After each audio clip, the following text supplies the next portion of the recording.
network of hospitals, Metro Pacific Health just recently completed its investment in its 23rd hospital. I think we have a photo of this hospital, the Lucena United Doctors Hospital and Medical Center, where it bought a 60.88% stake. Here to talk to us more about the hospital business and the cost and future of healthcare in the Philippines is Dr. Harish Pillai, Group CEO of Metro Pacific Health. Dr. Harish, thank you so much for joining us. Good morning.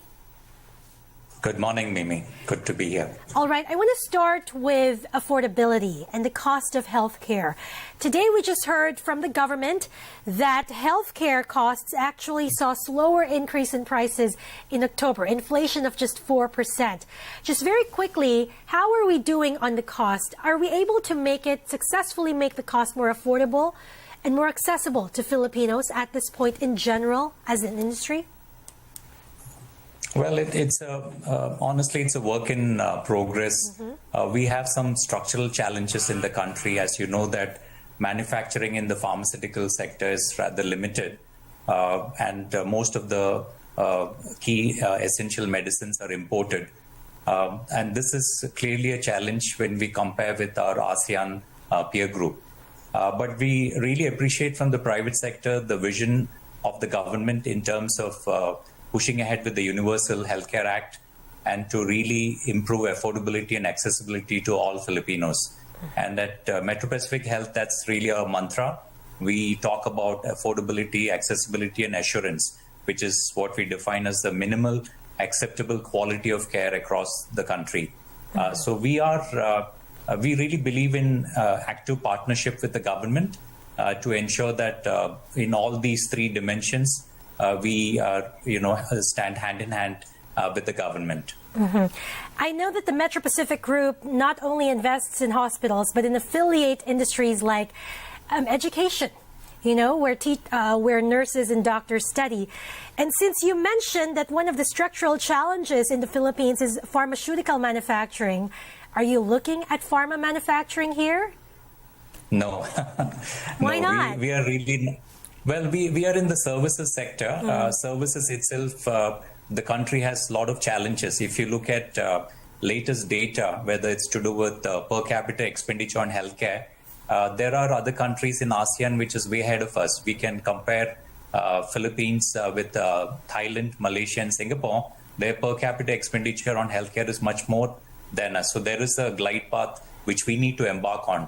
On the infra side, if you look at total number of hospital beds per 1,000 population, that also shows that we really need to put in more hospitals and make more beds available to the population, both in the public sector and private sector.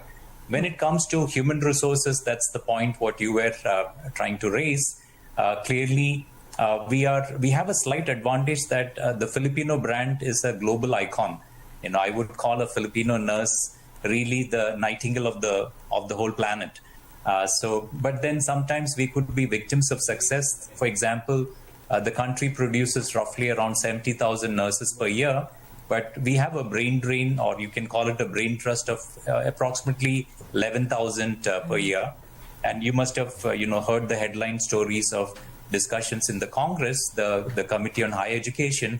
US alone is poised to attract about 30,000 Filipino nurses in the next 3 years. So there is a challenge that we need to ensure not just production of nurses, but ensure competent professionals are available at the bedside. So that's a challenge. Where Metro Pacific Health is concerned, we have two allied healthcare colleges, one in Bacolod and one in Davao. So we are committed to really focus on increasing the supply chain of professionals in the allied workspace. So yes. But at the end of the day, it comes down to how much benefits our Philippine hospitals can give to our nurses and doctors and whether that can compete.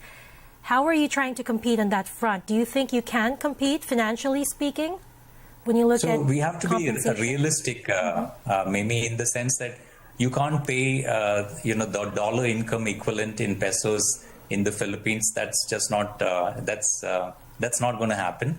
But what we can do is to ensure that the infrastructure, what we provide in our hospitals is truly world-class for our clinicians and our allied healthcare workers to practice.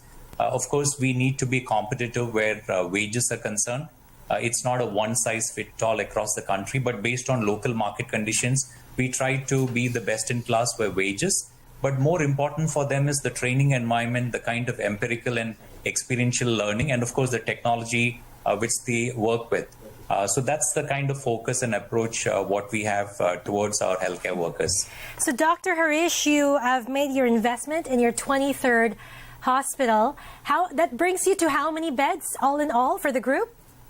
So we are now at 4,035 beds in total.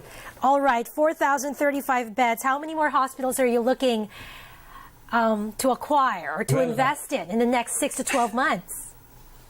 Well, we can't put a finite number to it. I can say that we are committed towards expanding our footprint. There are many provinces in the country which requires quality in healthcare, and our focus is basically to look at existing hospitals in urban centers which requires our expertise and investment. And our track record is primarily through M&A. The 23 hospitals in our network have proven themselves that we have the expertise not just for acquisition, but to quickly turn it around and raise the level of capability and capacity for them to serve the local community. So that's really what we are doing currently. Yeah, it's been 15 years since Metropac Health made its first investment in Makati Medical Center, and you've grown now to 23 hospitals. I wonder, when you do M&As, it's capital intensive. It's a capital-intensive practice and exercise. And now that Metro Pacific is a private company, you guys were taken private recently, are there any plans for the Metro Pacific Health Group to be spun off, to be able to raise more capital, to do the M&As and grow? The kind of acquisitions what we have done, in the recent past and currently, we are able to generate funds internally or debt financing. At this stage, we are not looking at external capital, but as the pipeline expands and should such a need happen, the board would take an appropriate decision. But I wish to tell you, when you talked about the legacy of 15 years, this is primarily the vision of our chairman, Manny Pangilinan, who's a very proud Filipino, and he always tells us that it's very essential that the network through Metro Pacific Health really practices the mantra of accessibility, affordability, and quality in healthcare. We are also extending it to a level that we believe that the talent pool which exists in this country enables us to provide high quality, affordable care within the country. And the vision is we don't wish for any Filipino to go overseas for advanced healthcare, which can easily be provided within Philippines. All right. On that note, Dr. Harish, thank you so much for joining us this morning. Pleasure speaking with you, sir. Thank you for the insights. Thank you, Mimi. Thank you. Have a good day.